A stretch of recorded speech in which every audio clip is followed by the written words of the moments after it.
Hola, ¿qué tal? Bienvenidos a Ópera Salvaje. Me agarraron justo en este momento de relax acá, disfrutando el finde, jugando un rato a la family. Oh, cuántos clásicos, qué juegazo. Pero bueno, en esta oportunidad no vamos a hablar de estos juegos, lamentablemente. Acompáñenos a conocer la historia de un cartucho maldito, un compilado de juegos famoso por ser todos malísimos. Y ya que estamos, también los vamos a probar. Les presentamos una nueva edición de...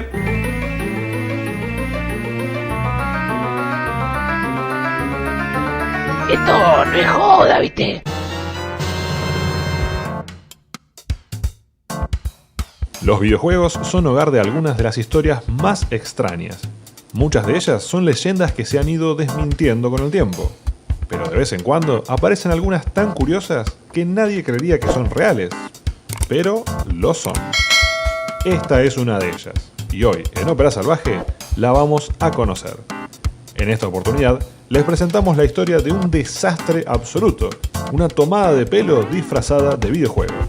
Hoy vamos a conocer a Action 52. De entrada nomás, en esta historia ya tenemos un problema. Y es que, como para demostrar que esto es bien extraño, no existen fotos del creador del monstruo que protagoniza este video. Hablamos de un tal Vince Perry, un Natalia, un desconocido total del cual no se sabe casi nada. Solo se sabe de este buen señor que al parecer era un hombre de negocios, siempre buscando alguna manera de ganar dinero fácil y rápido. Un día tuvo su revelación comercial, cuando vio a su hijo jugando un videojuego. El cartucho en cuestión era uno de esos tantos compilados de varios juegos en uno, publicados sin la licencia de Nintendo. Según el relato de la historia que se conoce, Perry quedó fascinado, y hasta dijo que todo el barrio estaba enloquecido por el cartucho. Dato totalmente incomprobable y seguramente exagerado, por cierto, pero más allá de todo, esto le dio a Perry una idea para cumplir su sueño de hacerse millonario de la noche a la mañana. Hacer un cartucho con 52 juegos originales, pero que sí esté aprobado por Nintendo. El plan era perfecto, salvo por un pequeño inconveniente. Perry no tenía ni puta idea de cómo hacer videojuegos. En este punto empiezan a aparecer nuevos personajes en esta historia. El primero de ellos es Mario González, ¡Mamma mía! a quien Perry conoció en un estudio de grabación. González le comentó que él y unos amigos estaban pensando en probar suerte como programadores de videojuegos, y Perry vio esto como una señal divina de que venía por buen camino. Así fue como el bueno de Perry fundó Active Enterprises, su desarrolladora de videojuegos, y contrató a González y sus amigos, Javier Pérez y Albert Hernández, para que hicieran su sueño realidad. El equipo se puso a trabajar de inmediato, mientras Perry esperaba, frotándose las manos, mientras cual tío rico MacPato soñaba en los millones que ganaría gracias a su fantástica idea. Y ya conocen el resto de la historia. Sí, el plan parecía estar saliendo a la perfección, pero la realidad claramente era otra. Perry, la mente maestra tras este proyecto, no solo no sabía nada sobre programación, sino que tampoco tenía idea de cómo era el negocio de los videojuegos, con lo cual se mandó cagada tras cagada. En primer lugar, les dio poquísimo tiempo a los programadores para completar los 52 juegos que el cartucho iba a tener, sumado al pequeño detalle de que se trataba de un grupo de programadores inexpertos que por primera vez en sus vidas estaban diseñando juegos. El calendario estuvo tan apretado que los pobres jóvenes apenas pudieron hacer un testeo general de los juegos, y hasta plagiaron melodías de juegos de otras compañías para poder terminarlos. Incluso se sabe que tuvieron que hacer un curso acelerado para aprender a portear a la NES los juegos que estaban programando. Por otra parte, Perry movió los hilos para buscar distribuidores que le ayuden a posicionar su producto, consiguiendo apoyo de inversionistas privados en Europa y Arabia Saudí. Movimientos que, muy a su pesar, no le sirvieron para que Nintendo le otorgue su licencia. Pero Perry no se dejó intimidar por nada y siempre confió en que todo iba a salir tal cual lo había planeado. Esa seguridad debe haber sido la razón por la cual su creación, llamada Action 52, salió al mercado en 1991 con el exorbitante precio de $200, que hoy equivaldrían a casi el doble. Para que se hagan una idea de lo exagerado de este precio, el mismo año en que Action 52 fue puesto a la venta, salió también la nueva consola de Nintendo, la Super Nintendo, y valía exactamente lo mismo que este cartucho. Obviamente, en ese contexto, nada de lo planeado podía llegar a salir bien. El resto es historia. Todos y cada uno de los 52 juegos que componen el cartucho de Action 52 son un desastre total. No solo son malos, sino que están plagados de errores de programación, tienen controles incomodísimos, gráficos feos con ganas y en la mayoría de los casos son prácticamente injugables. Si bien Perry hizo todo lo que pudo para promocionar a su amada creación, con una fuerte campaña de publicidad, poco a poco la gente comenzó a enterarse y se mantenían lo más alejados posibles de Action 52, haciendo que este cartucho finalmente entre en la historia, pero como uno de los peores videojuegos jamás creados. O básicamente 52 de los peores juegos de todos los tiempos. Todo un mérito. Enorme aplauso para el peor dinero rápido de la historia de... Bueno, vamos a hacer un repaso rápido por los juegos para ver si son tan malos como dicen. Para empezar, ya vemos un robo. La música de la introducción es un plagio de la canción It Takes Two de Rob Bass y DJ Easy Rock. Como todo cartucho compilatorio, Action 52 se divide en varias páginas, en las que aparecen los nombres de cada juego para probar. El primero de todos es Fire Breathers, el único de todo el cartucho para jugar de a dos, por lo cual si no tienen a nadie que juegue con ustedes, no tiene mucho sentido probarlo. Star Evil, el segundo juego, ya nos viene a avisar algo. Action 52 está lleno hasta el tope de shooters espaciales. Este en particular no tiene muy buena navegación, casi todo te mata, y el jefe del primer nivel a veces ni aparece. Illuminator no hace honor a su nombre, porque la mayor parte del tiempo está totalmente oscuro y no se ve nada. Las luces solo se vuelven a encender cuando matamos a los enemigos que se nos cruzan, aunque también podríamos interpretar que el juego es tan malo que le da vergüenza mostrarse en público. GeForce Fighters, otro shooter espacial en el que podemos mantenernos siempre en el centro y no tener ningún peligro de perder. US solo puede ofrecernos una pantalla inicial, porque por lo demás es una desgracia jugable. Es casi imposible controlar al personaje, con un sistema de salto rarísimo y que responde pésimo. Se sabe que los creadores de Action 52 crearon una competencia. Quienes superaran el nivel 5 de US verían una pantalla con un código, al que deberían sacar una foto y enviarla para participar de un sorteo por más de $100.000. Lamentablemente nadie ganaría ese premio. Primero porque Action 52 fue un fracaso total, y segundo porque US funciona solo hasta el nivel 2. Una tomada de pelo total. Silver Sword. ¿Qué decir, no? No solo se ve malo, es malo. Aunque Critical Bypass lo supera por un poquito. Es todavía peor, ya que ahora ni siquiera se entiende qué carajo está pasando. Los desarrolladores se habrán dado cuenta y volvieron a lo conocido. Jupiter Scope. Otro shooter espacial, en la que la mayor parte del tiempo no vamos a hacer absolutamente nada. Aunque por lo menos ya puede decir más que el siguiente juego, llamado Alfredo and the Fettuccini, que solo se destaca por su nombre. Por alguna razón, este juego no funciona. El siguiente es Operation Full Moon, en el que a menos que usen lupa mientras lo jueguen, jamás van a poder ver los disparos del tanque que controlamos, y con suerte van a poder distinguir a los de los enemigos. Jam Busters no se ve tan mal, pero los controles son durísimos y es muy difícil apuntar bien a los enemigos. Nada más que agregar. Thrusters.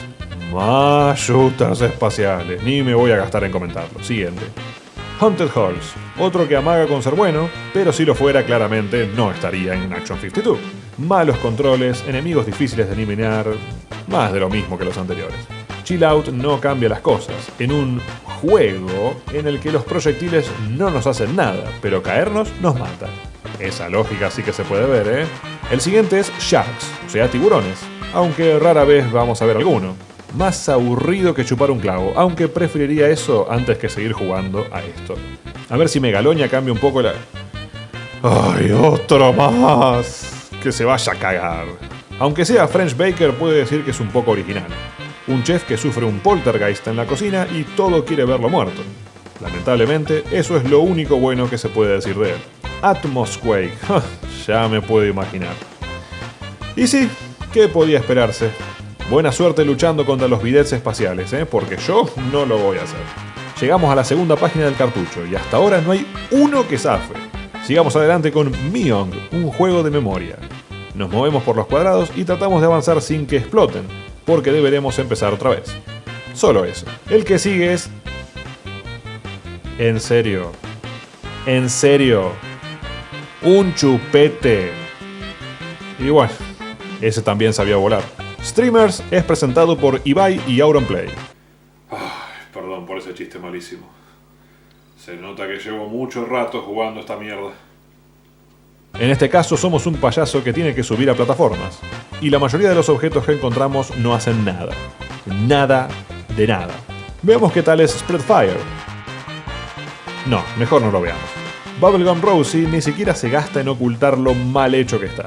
Se puede caer en pozos con pinchos sin sufrir daños, se puede chocar con enemigos y que no pase nada. Bueno, a veces... esto ya es cualquier cosa. Micromake por lo menos pasa rápido. Tan rápido de hecho que es prácticamente injugable. Underground es imposible. Todo viene bien hasta que se llega a este punto donde no hay manera de pasar. Tampoco es que voy a perder el sueño por eso.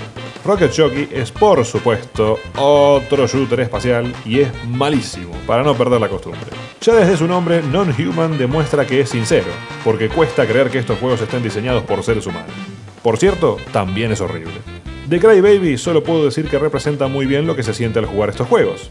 Quien lo haga termina con ganas de llorar. Slashers prueba algo distinto, algo parecido a un beat'em up, pero se queda solo en las buenas intenciones. Lamentablemente es repetitivo hasta el hartazgo. Crazy Shuffle, por su parte, no tiene dificultad porque el juego sea desafiante, sino porque el reto está en saber cuál de todos esos puntitos microscópicos que aparecen en pantalla es el personaje que controlamos. Así se demuestra que no hay necesidad de apagar las luces, como en Illuminator, para no ver nada de lo que está ocurriendo en un juego. Foss Power nos presenta un tipo bastante peludo luchando contra secadoras de pelo. Si lo golpean demasiado, pierde el pelo y vemos esta hermosa imagen. Queda todo dicho. Shooting Gallery no tiene mucho que ofrecer, simplemente le disparamos a todo lo que aparece. Y si intentan volver al menú principal con la combinación pausa y select, como en todos los juegos del cartucho, en este caso no les va a funcionar por un glitch. Lollipops presenta al nuevo superhéroe favorito del mundo, que ataca a los malos con su paleta de la justicia. Sí, es tan malo como suena. Evil Empire es casi lo mismo que Crazy Shuffle. Personajes tan diminutos que apenas se ven y así es difícil entender qué es lo que hay que hacer. Luego viene Sombreros, un tipo por la calle cagando a tiros a los autos y levantando soretes cada tanto. Eso sí es de gangsters. Storm Over the Desert, un juego de tanques en el que no se puede perder ya que todo lo que te toca explota. Y para darle un toque interesante, uno de los enemigos de este juego es una versión gigante de Saddam Hussein. Bien, ya casi terminamos, es la última página. Mashman usa el mismo personaje que Foss Power, pero al contrario de aquel juego, en este ni siquiera se sabe qué es lo que te mata. Sigamos con They Came, que es... ya me parecía que habíamos pasado demasiado rato sin shooters espaciales. Y por si quedaban ganas de jugar más, el siguiente, Laser League, también es un shooter.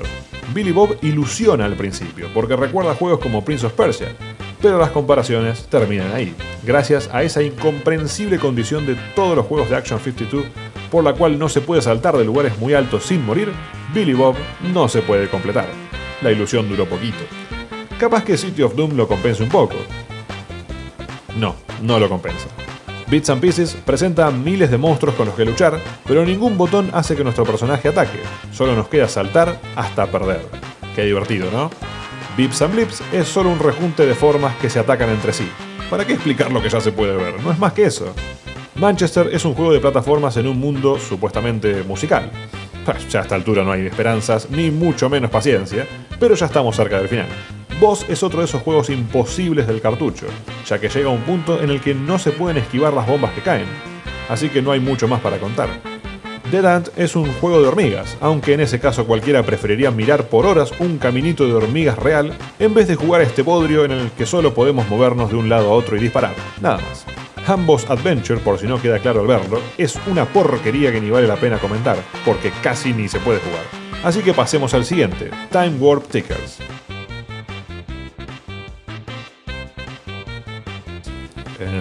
Bueno, ahora que lo pienso creo que prefiero el otro. De estos últimos juegos, Jigsaw es el mejor de todos. Como no funciona, es uno menos para sufrir. Llegamos al número 50, increíble que los haya probado a todos. Ninja Assault. Al igual que Slashers, un beat'em up repetitivo y monótono, mientras que en el siguiente, Robbie and the Robots, con solo mantener apretado el botón de disparo, nada nos va a detener. Queda un solo juego más en el cartucho, pero a ese lo vamos a probar después. Ya van a entender por qué. Antes que eso, hay que decir que Action 52 fue un fracaso mayúsculo, que puede comprobarse al probar cada uno de los juegos del cartucho. Pensar que este pobrísimo compilado llegó a costar en su época lo mismo que una consola es difícil de creer, y no resulta extraño que nadie quisiera comprarlo. De todas maneras, la historia de Action 52 no terminó ahí, ya que aunque parezca increíble, también existe una versión para la Sega Genesis. Siempre que se habla de Action 52, todos se refieren a la versión original, pero muy pocos parecen conocer a Action 52 en la Genesis. En este caso, a los desarrolladores, que no fueron los mismos que la versión de la NES, se les dio bastante más tiempo para diseñar y testear los juegos, por lo que Action 52 en Sega Genesis se ve bastante más pulido. Aunque en realidad eso tampoco es decir mucho. Salvo juegos como Us o Star Evil, que son versiones mejoradas de los originales, todos son juegos diferentes a la versión de la NES. Otros, como Haunted Hills, mantienen los títulos originales, pero los juegos son distintos. Lamentablemente, todos y cada uno de los juegos que componen este cartucho están bastante lejos de ser buenos. La mayoría son copias mediocres de otros juegos, y de hecho en esta oportunidad son 50 juegos, ya que los últimos dos son un modo desafío, en el que hay que jugar los niveles más difíciles de algunos juegos, y el otro es Pong. Sí, se ve que se quedaron sin ideas y decidieron agregar una versión de Pong para completar el cartucho. Ah, pero este cartucho nos revela un misterio. En la versión original, el juego Alfredo and the Fettuccini no funcionaba, pero en este sí, así que podemos probarlo. No es de extrañar que al hacerlo nos demos cuenta que en realidad no nos perdíamos mucho. La verdad es que no vale la pena comentar mucho acerca de la versión de Action 52 para Sega Genesis, porque si bien podríamos decir que es mejor que la original, tampoco es mucho mejor. Son un puñado de juegos totalmente olvidables, y me imagino que debe ser esa la razón por la que nadie habla de este cartucho de la Genesis. Y dejamos para el final el plato fuerte, el juego número 52 del cartucho original de Action 52, un juego legendario. Por todas las razones equivocadas. Esto es Cheetah-Man. Lo vamos a ver ahora porque este fue el juego que Vince Perry y sus secuaces idearon como el principal del cartucho. No solo los personajes del juego eran los protagonistas de la campaña publicitaria de todo el cartucho, sino que también venía con un cómic donde se desarrollaba la trama, e incluso se planeó que Cheetah-Man tuviera muñecos y hasta una serie animada para televisión. Ya se imaginarán dónde tuvieron que meterse todos esos planes, porque si los demás juegos de Action 52 les parecieron malos, esperen nomás a conocer Cheetah-Man. La trama nos cuenta la historia de, obvio, los Cheetah-Man, guepardos humanoides que luchan contra un tal Dr. Morbius, que según el cómic es quien los creó para usarlos en sus planes de conquista mundial. En este juego tenemos 3 Cheetah-Man para controlar, y los usaremos en 2 niveles cada uno. Los 3 tienen distintas habilidades, aunque ya les voy adelantando que sirven de poco porque no hay grandes diferencias entre ellos. Este juego se convirtió en una leyenda de los videojuegos gracias a lo berreta que es, con las características típicas de todos los juegos de Action 52 mezcladas en uno solo. Controles pésimos, diseño de niveles confusos, glitches y errores por doquier y hasta enemigos reciclados de los demás juegos del cartucho, incluido Saddam Hussein. Como los Cheetah-Man se mueven más rápido que la pantalla, muchas veces los enemigos aparecen de la nada y no dejan tiempo para reaccionar, lo que generará montones de vidas perdidas. Otro error curioso, que es claramente un fallo en la programación, es que cuando golpeamos a un enemigo, la música se corta por unos segundos.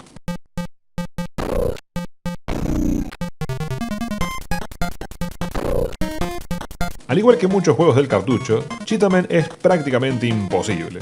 En primer lugar porque el mismo juego no te invita a continuar, y en segundo lugar porque la dificultad la pone su pésimo diseño. Puede ser que, a comparación con los 51 juegos anteriores del cartucho, este no parezca tan malo, pero les desafío a que lo jueguen y ahí van a entender por qué Cheetah-Man tiene tan mala reputación. Con todo lo que vimos ya podría ser más que suficiente, pero esperen, que todavía no terminamos. Resulta que Vince Perry, antes de desarrollar la versión de Action 52 para Sega Genesis, estaba tan seguro de que su juego iba a ser un éxito que ya tenía planeada una secuela de Cheetah-Man. Claro, porque el primero fue tan maravilloso, ¿cómo no iba a haber una segunda parte? De todas formas, el juego fue cancelado y nunca se publicó. Pero muchos años después, 1500 copias del cartucho de Cheetah-Man 2 fueron encontradas, y hoy en día son artículos de colección carísimos y muy difíciles de conseguir. Con esa historia y esos detalles, uno podría pensar en que esta secuela terminó siendo buena. Que no se piense eso. Es una orden. Y ya que estoy, también les pediría que ni se molesten en probarlo. Yo me sacrifico por ustedes.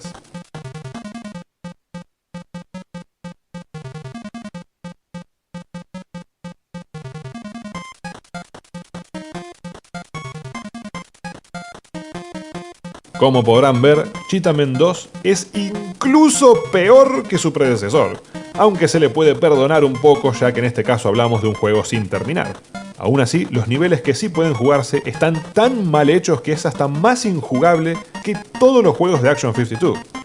Es imposible pasar una pantalla sin recibir daño, ya que nuestro personaje es enorme y aunque dispara flechas, muy rara vez vamos a poder apuntar bien a los enemigos que vuelan. Y aún si lo hiciéramos, esas flechas no nos sirven para mucho más, porque la mayoría de los enemigos son demasiado chiquitos y los proyectiles no los alcanzan. Uno pensaría entonces que la solución es saltar.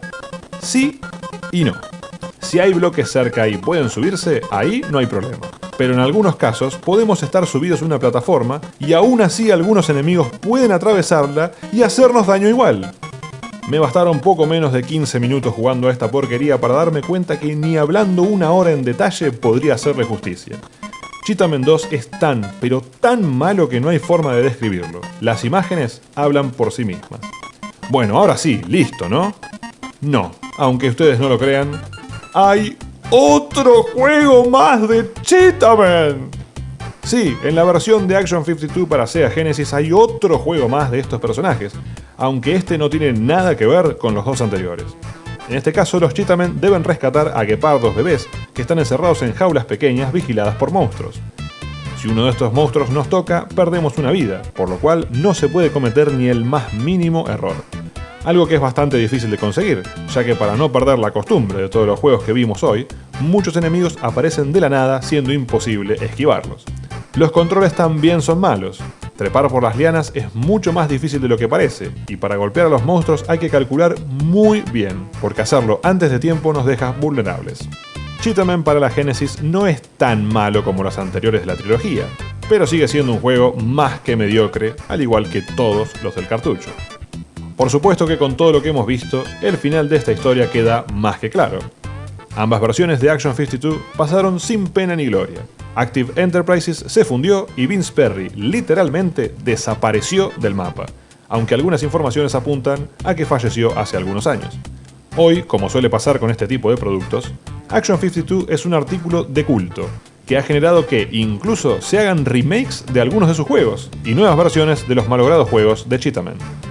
Lo más importante que nos deja esta interesantísima y peculiar historia es una enseñanza clave para todas las personas que alguna vez decidan dedicarse a los negocios. Nunca, jamás hay que meterse en un mercado del que no sepan o no entiendan nada. ¿Ustedes probarían los juegos de Action 52? ¿Qué otras historias curiosas de los videojuegos les gustaría conocer en otro video de Esto no es joda? Dejen todas sus opiniones en los comentarios y de paso vayan a seguirnos en todas nuestras redes sociales para participar de encuestas y enterarse todo acerca de nuestros videos. Si este canal les gusta mucho y quisieran aportar para que sigamos creciendo, pueden hacerlo a través de nuestra cuenta de Cafecito. El link está en la descripción. Eso es todo por hoy. Nos vemos en la próxima edición de Ópera Salvaje.